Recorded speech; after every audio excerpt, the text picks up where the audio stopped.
स्वागत है आप सभी का करंट साइंस क्लास में। आज की इस वीडियो में हम लोग 10th क्लास का बायोलॉजी का चैप्टर 4 का ऑब्जेक्टिव क्वेश्चन देखने वाले हैं। पहला क्वेश्चन है हमारा, निम्नलिखित में से कौन उत्सर्जी अंग है? ए वृक्क, बी अग्नाशय, सी आँख, डी इनमें से कोई नहीं। तो उत्सर्जी अंग जो हो जाएगा हमारा वो वृक्क हो जाएगा, ऑप्शन ए सही हो जाएगा। दूसरा क्वेश्चन है हमारा कि मनुष्य में वृक्क एक तंत्र का भाग है जो संबंधित है। ए पोषण, बी श्वसन, सी उत्सर्जन, डी पाचन। तो वृक्क जो होता है वो हमारा उत्सर्जन से संबंधित होता है, ऑप्शन सी हो जाएगा। तीसरा क्वेश्चन है हमारा कि वृक्क की संरचनात्मक और क्रियात्मक इकाई को क्या कहते हैं? ए ग्लेमरुलस, बी बोमेन संपुट, सी मूत्रवाहिनी, डी नेफ्रॉन। यानी वृक्क की संरचनात्मक और क्रियात्मक इकाई को हम लोग नेफ्रॉन कहते हैं। 4 नंबर क्वेश्चन है हमारा कि जीवों के शरीर में से उपापचयी क्रियाओं के फलस्वरूप उत्पन्न अपशिष्ट पदार्थों का निष्कासन क्या कहलाता है? ए श्वसन, बी उत्सर्जन, सी पोषण, डी परिवहन।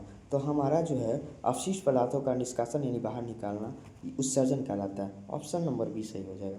5 नंबर क्वेश्चन है हमारा कि पादप अपशिष्ट संचित रहते हैं, यानी पादप का जो अपशिष्ट पदार्थ होता है, बेकार पदार्थ, वो कहाँ संचित रहते हैं?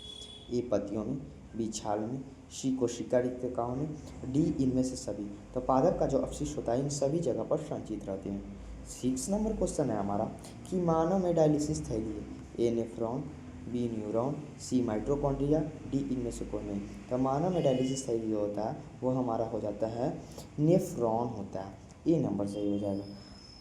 7 नंबर क्वेश्चन है हमारा, कृत्रिम वृक्क किस अपशिष्ट उत्पादों के रुधिर में अपोहन द्वारा पृथक करता है?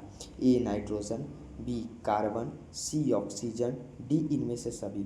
तो कृत्रिम वृक्क जो होता है अपशिष्ट उत्पादों के रुधिर में अपोहन द्वारा जो पृथक करता है यानी अलग करता है वो नाइट्रोजन को अलग करता है। 8 नंबर क्वेश्चन है हमारा कि सजीव जीवधारियों द्वारा किस प्रकार के नाइट्रोजन पदार्थों का उत्सर्जन होता है?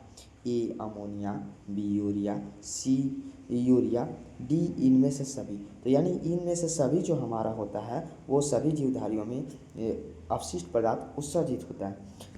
9 नंबर क्वेश्चन है हमारा कि मानव वृक्क का आकार होता है गोलाकार, बी आयताकार, सी सेम के बीच के आकार, डी इनमें से कोई नहीं। तो हमारा मानव वृक्क का आकार जो होता है वो सेम के बीच के आकार का होता है। मानव मूत्र में यूरिया की प्रतिशत मात्रा होता है, यानी 10 नंबर क्वेश्चन है हमारा कि मानव मूत्र में यूरिया की प्रतिशत मात्रा कितना होता है? ए 96, बी 60, सी 78, डी 2। तो मानव में यूरिया का जो प्रतिशत मात्रा होता है वो 2% होता है मानव मूत्र में। 11 नंबर क्वेश्चन है हमारा कि पौधे में उत्सर्जी पदार्थ है। ए गोंद, बी टैनिन, सी रेनिन, डी इनमें से सभी। तो पौधे में जो उत्सर्जी पदार्थ होता है वो इनमें से सभी होता है। 12 नंबर क्वेश्चन है हमारा कि मूत्र का पीला रंग किस वर्ण के कारण होता है?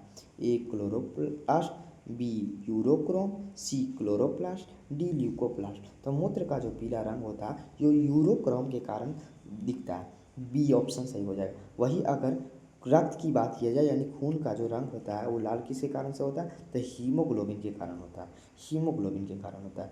13 नंबर क्वेश्चन है हमारा, 13 नंबर क्वेश्चन है कि डायलिसिस मशीन द्वारा रक्त का शुद्धिकरण की प्रक्रिया क्या कहलाती है? ए डायलाइसेट, डायलाइजर, सी सेलोफेन या हीमोडायलिसिस। तो डायलिसिस मशीन द्वारा रक्त का शुद्धिकरण की जो प्रक्रिया होता है वो कहलाता है हीमोडायलिसिस कहलाता है। 14 नंबर क्वेश्चन है हमारा कि लेटेक्स पाया जाता है चीड़ में, गुलाब में, कनेर में या आम में। तो लेटेक्स जो होता है वो कनेर में पाया जाता है। 15 नंबर क्वेश्चन है हमारा कि मनुष्य के प्रत्येक वृक्क के नेफ्रॉन की संख्या होती है, यानी मनुष्य के वृक्क में जो है वो लगभग कितने नेफ्रॉन होते हैं? तो एक वृक्क में लगभग 10 लाख नेफ्रॉन पाए जाते हैं, यानी ऑप्शन नंबर हमारा सी सही हो जाएगा।